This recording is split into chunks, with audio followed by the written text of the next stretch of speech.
जो स्टूडेंट्स हम लोगों का जो नेक्स्ट टॉपिक बताया था, आप लोग का emergence of regional states regarding to establishment of British rule in India. Bharat में ब्रिटिश शासन की स्थापना के संदर्भ में फेवरेबल सर्कमस्टांसेस, अनुकूल परिस्थितियों या रिस्पॉन्सिबल फैक्टर्स में से क्या था? Absence of a central power, इसी केंद्रीय सत्ता की अनुपस्थिति, एंड फ्रैगमेंटेड इंडिया, भारत के विखंडन की स्थिति, राजनीतिक विखंडन, political fragmentation, in due course of the decline of Mughal empire after death of Aurangzeb, the Mughal governors and commander and chief became rebellion and established their own separate states in different parts of India. है ना? मुगल औरंगजेब के मृत्यु के पश्चात मुगल साम्राज्य के पतन के क्रम में जो मुगल गवर्नर थे या सेनापति थे, उन्होंने भारत के विभिन्न भागों में प्रांतीय क्षेत्रीय राज्यों की स्थापना की। जैसे एक कारण यह भी था कि मुगल दरबार जो था वो षड्यंत्र से अपरा था। ईरानी तुरानी दल, अब्दुल्ला ब्रदर्स जो किंग मेकर्स के रूप में थे, जो हुसैन अली खां, अब्दुल्ला खां, तो यहाँ भी आप देखेंगे जो योग्य थे गवर्नर या सेना नायक, उन्होंने मुगल दरबारी षड्यंत्र से दूर रहकर प्रादेशिक राज्यों की स्थापना की। 1722 में जैसे 1722 अवध राज्य की स्थापना सादत खां उर्फ बुरहान उल मुल्क ने की। सादत खां उर्फ बुरहान उल मुल्क ने की थी।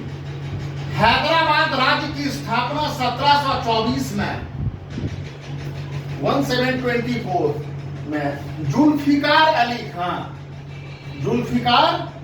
खान, जिसे निजाम उल मुल्क भी कहा जाता है, उल मुल्क से आसफ जाह की उपाधि भी दिया गया था। जब फारूक सियर के समय काल में, बाद में मोहम्मद शाह रंगीला के समय काल में, वैसे इन्हें कहा तो अपॉइंट किया गया था अवध का गवर्नर, और बाद में यहां पर मिले निजामुल मुल्क। चिनकिलिच खां,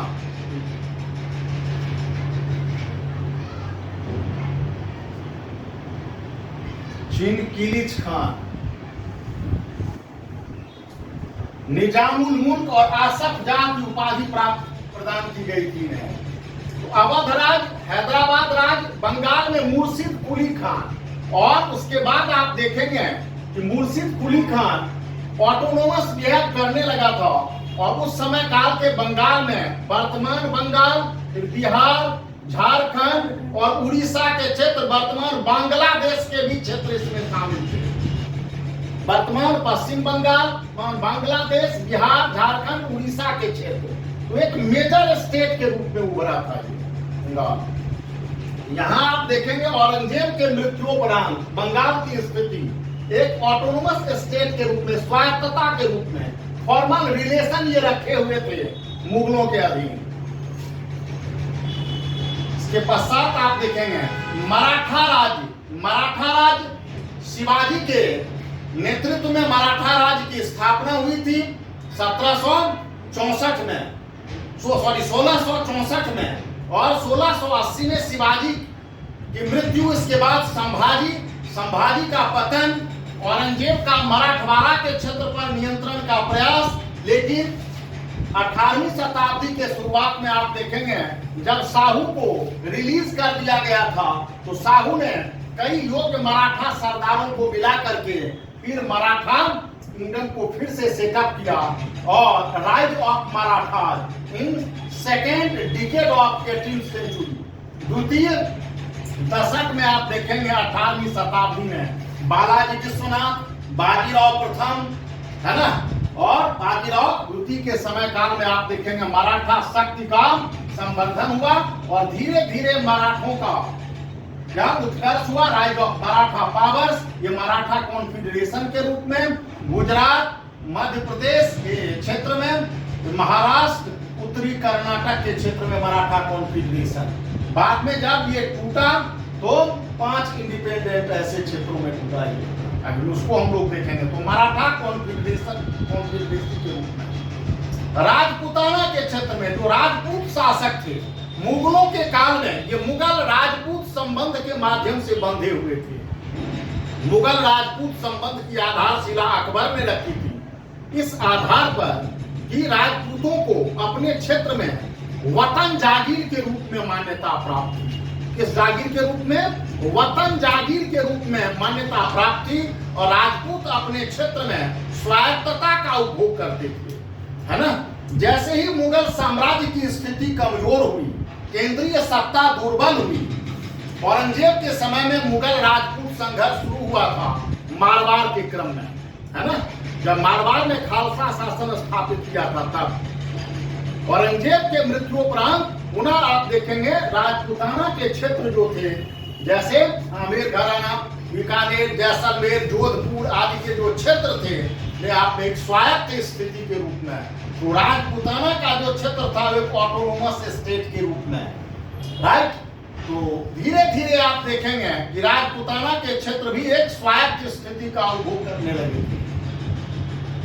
तो मराठा क्षेत्र, इधर आप देखेंगे मैसूर का, केरल का क्षेत्र, केरल के क्षेत्र में आप देखेंगे 15वीं 16वीं शताब्दी से ही आप, जैसे ही विजयनगर साम्राज्य का पतन हुआ, इसके स्थान पर दक्कनी रियासत, फिर उनके भी पतन हो गए। बीजापुर और गोलकुंडा को मिला लिया गया औरंगजेब के द्वारा। उसके बाद केरल के क्षेत्र में कोचीन, है ना, कालीकट जैसे क्षेत्र के रूप में उभरे। त्रावणकोर जैसे रियासत जो बाद के दिनों में भी स्वतंत्रता के समय काल तक ये छोटे छोटे क्षेत्र के रूप में उभरे थे। ये मैसूर, इधर आप देखेंगे 18वीं शताब्दी के पूर्वार्ध में, खास करके उत्तरार्ध में ही आप देखेंगे मैसूर रियासत का उद्भव और हैदर अली के नेतृत्व में इसका उत्थान आप देखेंगे हैदर अली के शासनकाल में। तो दक्षिण के क्षेत्र में आप देखेंगे एक महत्वपूर्ण शक्ति निजाम।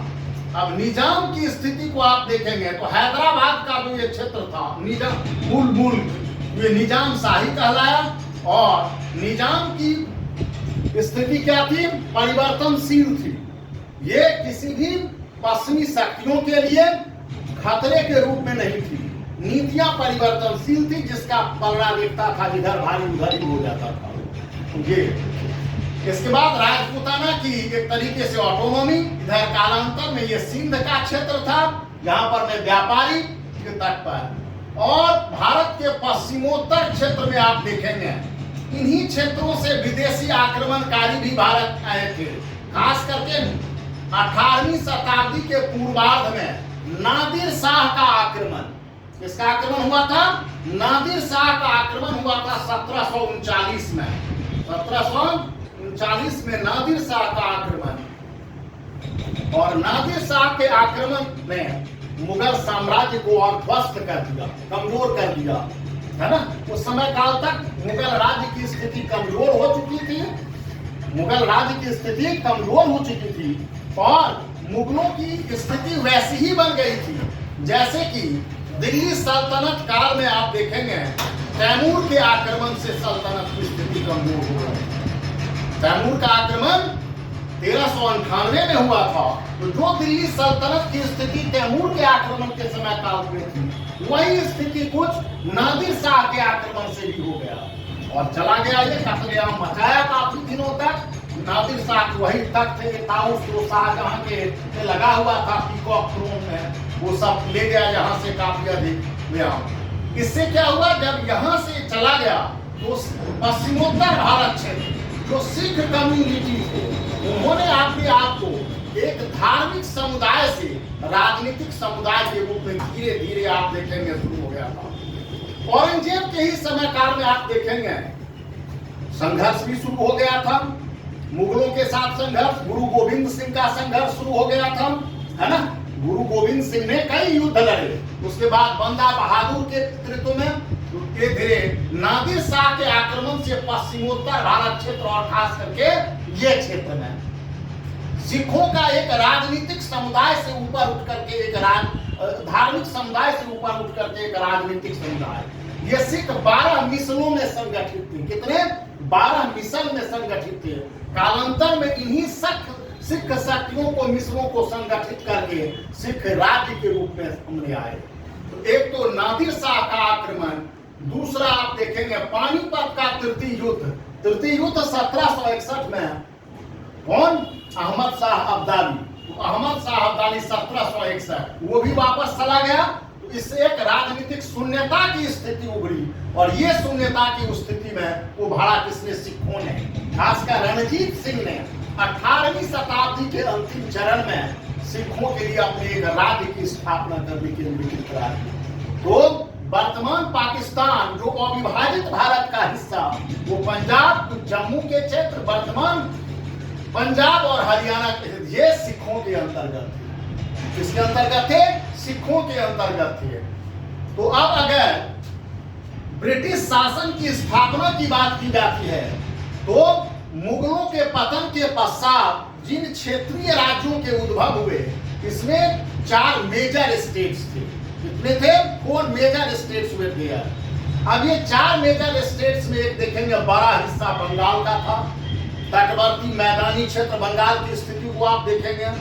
Why Britishers try to set up their factories in Bengal and intervene politically in Bengal? 2/3 व्यापार इन्हीं क्षेत्रों से होता था, और बंगाल में स्थितियां भी अनुकूल थी।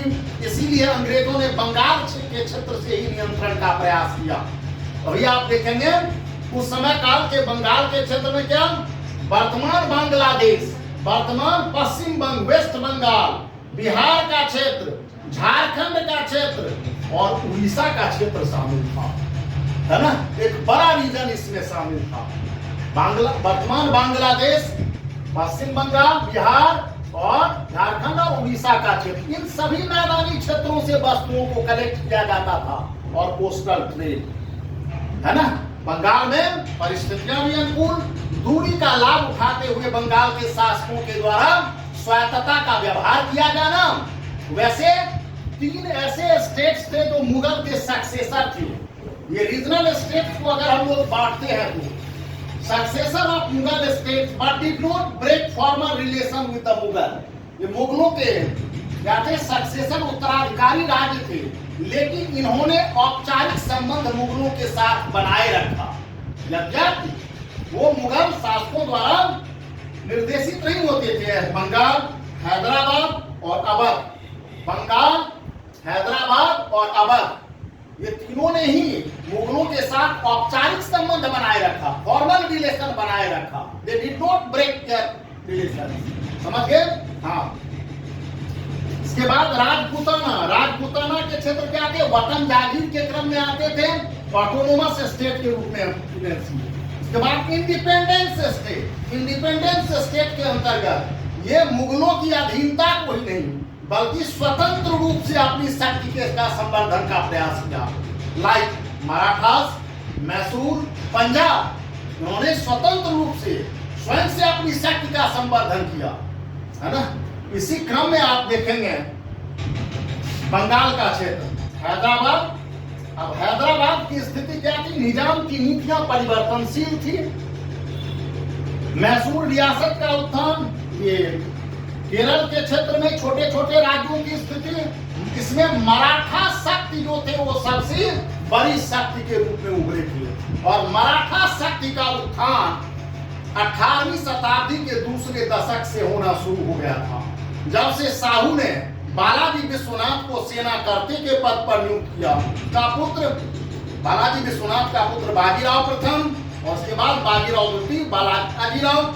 और पानीपत के तृतीय युद्ध तक मराठों की स्थिति थी। पानीपत के तृतीय युद्ध में मराठों की स्थिति कमजोर हो गई, और कमजोर हो गई तो फिर इसका लाभ अंग्रेजों को प्राप्त हुआ, है ना? लेकिन मराठों ने शीघ्र अपनी स्थिति को सुदृढ़ भी कर ली। महादजी सिंधिया के नेतृत्व में revival of Maratha powers, Maratha शक्ति पुनः क्या किया? तो सुदृढ़ कर दिया था, पुनरुत्थान हो गया था मराठा शक्ति का। इधर राजपूताना की स्थिति क्या थी? अलग अलग राजपूत जो रियासतें थी मुगलों के समय काल में, जैसे आमेर घराना, जैसलमेर, बीकानेर, जोधपुर, है ना, अरब रियासत, ये सब स्वायत्तता के अंतर्गत अपने आप को छोटे छोटे प्रांतों में कर लिया था संगठित, जैसे केंद्रीय सत्ता दुर्बल हो गई पुनः। इधर सिंध क्षेत्र, पंजाब एक बड़ा राज्य इधर देखेंगे। औरंगजेब के समय काल में कई विद्रोह हुए। इन विद्रोहों में जाटों का विद्रोह भी, इन विद्रोहों में जाटों के विद्रोहों को भी हम लोग देखे हुए थे, है ना। औरंगजेब के समय में कई विद्रोह हुए, जैसे डाक विद्रोह, सतनामी विद्रोह, सिखों का विद्रोह, बुंदेलों का विद्रोह, यूसुफ जइयों के विद्रोह, कई विद्रोह हुए औरंगजेब के समय काल में। तो औरंगजेब के काल में शुरू हुए ये जाट विद्रोह बाद के दिनों में 17वीं शताब्दी के अंतिम चरण और 18वीं शताब्दी के बाद में आप देखेंगे जाटों ने दिल्ली से लेकर के आगरा के क्षेत्र के बीच के क्षेत्र में, है ना, चूड़ामन और बदन सिंह ने जाट राज्य की स्थापना की थी। किसकी स्थापना की थी? भरतपुर के क्षेत्र में जाट राज्य की स्थापना की थी। इधर रुहेलखंड में बंगस पठानों ने, रुहेलखंड के क्षेत्र में बंगस पठानों ने की थी के क्षेत्र में। तो ये क्षेत्रीय राज्य थे जिनमें 4 मेजर स्टेट्स थे। मेजर स्टेट्स में आप देखेंगे बंगाल, दूसरा ये कोई बहुत बड़ी सरहेडक के रूप में नहीं था। दूसरा स्टेट हैदर अली के नेतृत्व में, जो अपनी स्वायत्तता को बनाए रखने का प्रयास कर रहे थे। They wanted to keep their autonomy, है ना, वो मैसूर रियासत मेजर। तीसरा जो था वो मराठा शक्ति, और चौथा जो था वो Punjab. There were 4 major regional states, है ना। Obstacles regarding to establishment of British rule in India, है ना। भारत में ब्रिटिश शासन की स्थापना के अंतर्गत ये 4 बड़े राज्य थे जो बाधा के रूप में थे, राइट। बंगाल ये उस समय काल में मुख्य धारा में शामिल नहीं थे। छोटे छोटे स्थिति में पूर्वोत्तर भारत का जो क्षेत्र था, असम या अरुणाचल प्रदेश या सिक्किम का जो क्षेत्र आप देखेंगे बाद के दिनों में, वो तो सिक्किम सबसे लेट आप देखेंगे भारतीय संघ का हिस्सा बना था। कब बना सिक्किम भारतीय संघ का हिस्सा? 1975 में बना, 1975 में बना। 75 में सिक्किम को सह राज्य का दर्जा दिया गया था, है ना। Sikkim was provided a status of co-state in 1974, and the very next year Sikkim provided the status of full state, है ना, 1975 में। तो चारों मेजर जो थे इनमें आप देखेंगे इनकी स्थिति जो थी, इनमें अंग्रेजों ने किस प्रकार इन शक्तियों को संतुलित किया, और जिसकी शुरुआत बैटल ऑफ पलासी से होती है। कहाँ से होती है? बैटल ऑफ पलासी से होती है। अंग्रेज राजनीतिक शक्ति की शुरुआत रोम 1757 से, और हम लोग देखेंगे अवध के समामेलन के साथ ही एक्सेशन ऑफ अवध 1856 में। इन 1856 में आप देखेंगे अवध का ब्रिटिश साम्राज्य में जब विलय हो गया, तो भारत में ब्रिटिश शासन की स्थापना, जब ब्रिटिश भारतीय साम्राज्य के विस्तार का चरण भी पूरा हो गया। भारत में ब्रिटिश भारतीय साम्राज्य के विस्तार का चरण भी पूरा हो गया, है ना। That began with the battle of Plassey. Plassey के युद्ध से शुरू हो गया। तो लगभग 100 वर्षों में, within a century, the Britishers established her supremacy on Indian territory. अंग्रेजों ने भारतीय प्रदेशों पर अपनी राजनीतिक प्रभुत्व की स्थापना कर ली, इमेज की स्थापना कर ली। इसमें अनुकूल परिस्थितियों को हम लोगों ने देखा, लेकिन कैसे किया, किस प्रकार किया? ऐसे नहीं किया जैसे अंग्रेजों ने राजनीतिक शक्ति बनने का प्रयास किया, तो भारतीय राजवाड़ों ने उसे स्वीकार नहीं कर दिया। युद्ध से और विजय के माध्यम से या अन्य तरीके से अंग्रेजों ने भारत के प्रदेशों पर नियंत्रण स्थापित किया। अंग्रेजों के भारतीय प्रदेशों पर नियंत्रण की अलग अलग नीतियां रही, अलग अलग नीतियां रही। भारत में अंग्रेजों की राजनीतिक शक्ति के रूप में उद्भव वो भारत के बदलते हुए राजनीतिक परिस्थितियों के परिप्रेक्ष्य में देखा जा सकता है। The political entity of a commercial company can be observed in the changing political circumstances of India, है ना। कैसे पहले बंगाल के क्षेत्र तक, इसे रिंग फेंस पॉलिसी कहा जाता है, घेरे की नीति कहा जाता है, अधीनस्थ पृथकीकरण की नीति कहा जाता है।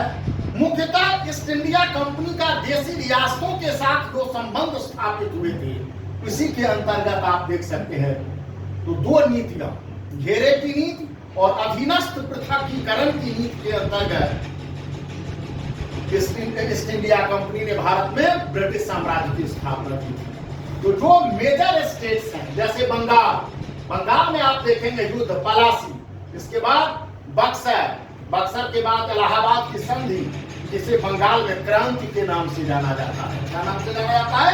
बंगाल में क्रांति के नाम से जाना जाता है। इधर हैदराबाद कोई हेडेक नहीं था। फिर मैसूर, दक्षिण के व्यापार पर अगर अंग्रेज नियंत्रण करना चाहते थे तो बिना मैसूर पर नियंत्रण के नहीं, because rise of Mysore under Hyder Ali के नेतृत्व में मैसूर का एक शक्ति के रूप में उद्भव हो रहा, और जो अंग्रेजों के दक्षिण के व्यापार के नियंत्रण के अंतर्गत ये क्या था, चुनौती के रूप में था। इसलिए मैसूर के क्षेत्र पर नियंत्रण के बिना ऐसा नहीं हो सकता था दक्षिण के व्यापार पर। तो अंग्रेजों ने आंग्ल मैसूर युद्ध के माध्यम से, आप देखेंगे 4 आंग्ल मैसूर युद्ध के माध्यम से अंग्रेजों ने इस क्षेत्र पर नियंत्रण किया। ऐसे इसके बाद इनके साथ इनके संबंध तो बने ही रहे। फिर मराठवाड़ा के क्षेत्रों को इसने क्या किया, नियंत्रित किया। अंग्रेजों की भारत में साम्राज्यवादी नीति इंग्लैंड में बदलती हुई आर्थिक परिस्थितियों से भी चालित रही। इंग्लैंड की जो आर्थिक परिस्थितियां थी और यूरोप की जो राजनीतिक परिस्थितियां थी, उससे भी ईस्ट इंडिया कंपनी की या अंग्रेजों की राजनीतिक नीति भारत में परिवर्तन है ना। अमेरिकी स्वतंत्रता संग्राम का प्रभाव, यूरोप में सब जो युद्ध हो रहे थे, सप्तवर्षीय युद्ध, उसका भी प्रभाव है ना, अंग्रेजों की साम्राज्यवादी नीति पर पड़ा। और इसी के अंतर्गत अंग्रेजों ने मराठवाड़ा के क्षेत्र पर अमेरिकी स्वतंत्रता संग्राम के कारण अमेरिका से आने वाले कपास का आयात जब बंद हो गया, लंकासार, मैनचेस्टर और लिवरपूल की मशीनों के लिए कपास की आवश्यकता पड़ी, है ना। तो अंग्रेजों ने यहाँ रॉ मटेरियल की खोज में काली कपास वाली मृदा जो दक्कन के क्षेत्र में रेगुलफाइड वाली, उस क्षेत्र पर नियंत्रण का प्रयास किया। इस क्षेत्र पर मराठों का कंट्रोल था।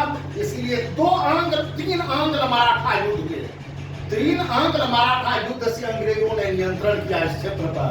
के बाद राजपूताना के क्षेत्र के साथ संघर्ष नहीं, दरअसल अंग्रेजों ने भारत में साम्राज्य निर्माण के अंतर्गत युद्ध और विजय के अतिरिक्त एक और पॉलिसी इंट्रोड्यूस किया था 18वीं शताब्दी के अंतिम चरण में, जिसे पॉलिसी ऑफ सब्सिडियरी अलायंस कहा जाता है, सहायक संधि की नीति कहा जाता है।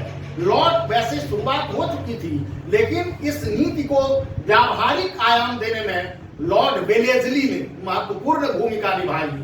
लॉर्ड वेलेस्ली ने भारत के कई देशी रियासतों के साथ सहायक संधि के माध्यम से कंपनी पर निर्भर कर दिया भारतीय रजवाड़ों को, और इससे कंपनी को वित्तीय लाभ, प्रादेशिक लाभ भी प्राप्त हुए, कंपनी की स्थिति मजबूत हुई। इसी क्रम में हैदराबाद के राज्य भी आए सहायक संधि के अंतर्गत, अवध भी सहायक संधि पर, और राजपूताना के कई राज्य सहायक संधि पर हस्ताक्षर किए थे। द्वितीय आंग्ल मराठा युद्ध के बाद मराठों ने भी सहायक संधि पर हस्ताक्षर कर दिए थे।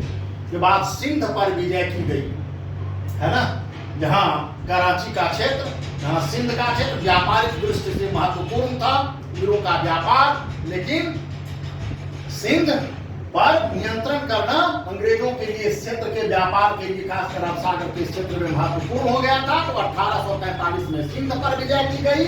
इसके बाद पंजाब की स्थिति को आप देखिए, जो बंगाल की स्थिति है वही पंजाब की भी स्थिति है।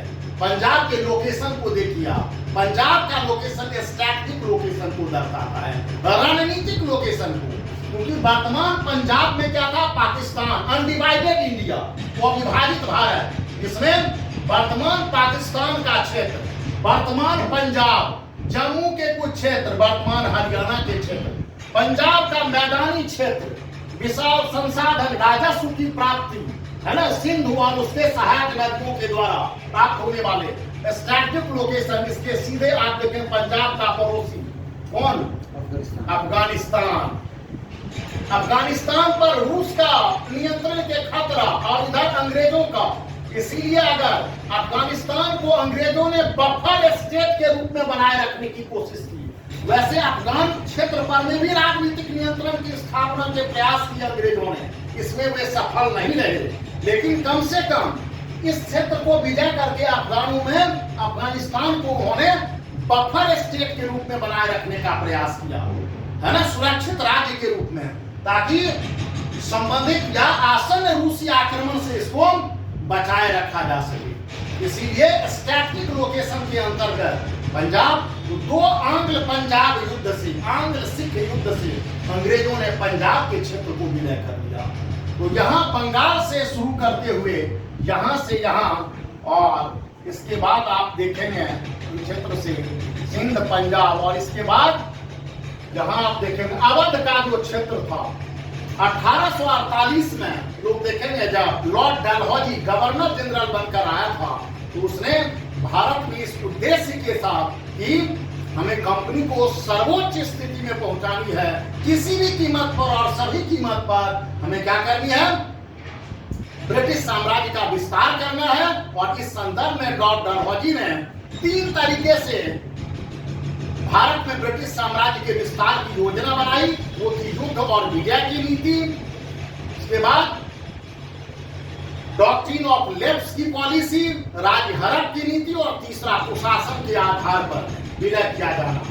उन्होंने युद्ध और विलय की नीति के आधार पर, युद्ध और विजय की नीति के आधार पर पंजाब के क्षेत्र पर नियंत्रण स्थापित किया, है ना, पंजाब की विजय। इसके बाद कुप्रशासन के आधार पर अवध को मिला लिया, और सहायक संधि के माध्यम से उसने राजपुताना से लेकर के और कई सेंट्रल इंडिया के लिए बचे कुचे जो क्षेत्र थे डॉक्ट्रिन ऑफ लेफ्ट का हिस्सा बन गए, डॉक्ट्रिन ऑफ लेफ्ट का हिस्सा बन गए, और अंग्रेजों ने भारत में ब्रिटिश साम्राज्य का विस्तार कर लिया डॉक्ट्रिन के अंतर्गत। अब मेजर जो स्टेट्स हैं जहां की अंग्रेजों ने नियंत्रण के प्रयास किए, उनके साथ युद्ध लड़े गए।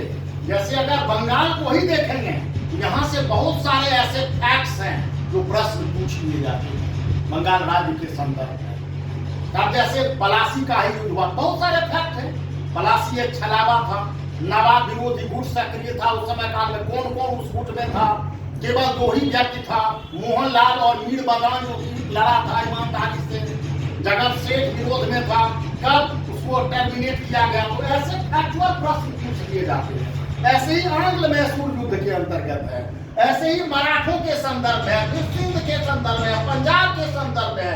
तो ये ब्रिटिश साम्राज्य के विस्तार से संबंधित जो टॉपिक है उसको हम लोग अलग अलग टॉपिक के रूप में देखेंगे। ये युद्ध बहुत ही महत्वपूर्ण है, और यहाँ से प्रीलिम्स में भी सवाल पूछे जाते हैं और मेंस में भी सवाल पूछ लिए जाते हैं, और मेंस में पृथक पृथक रूप से भी सवाल आ सकता है स्टेटमेंट के रूप में, है ना। अब जैसे after Plassey Bengal appeared as a plundered and sponsored state, अपने आप में ये प्रश्न है, ये तो कैसे भी है। तो नेक्स्ट क्लास में हम लोग, अभी आज हम लोगों ने मैप के थ्रू से देखा emergence of regional states and how British has come to earth, है ना। तो नेक्स्ट क्लास में हम लोग सेपरेट स्टेट के साथ में देखेंगे, राइट। अगले क्लास में बंगाल से शुरू करेंगे, फिर हम यहाँ तक पहुँच जाएंगे 1856 में लॉर्ड डलहौजी के पॉइंट।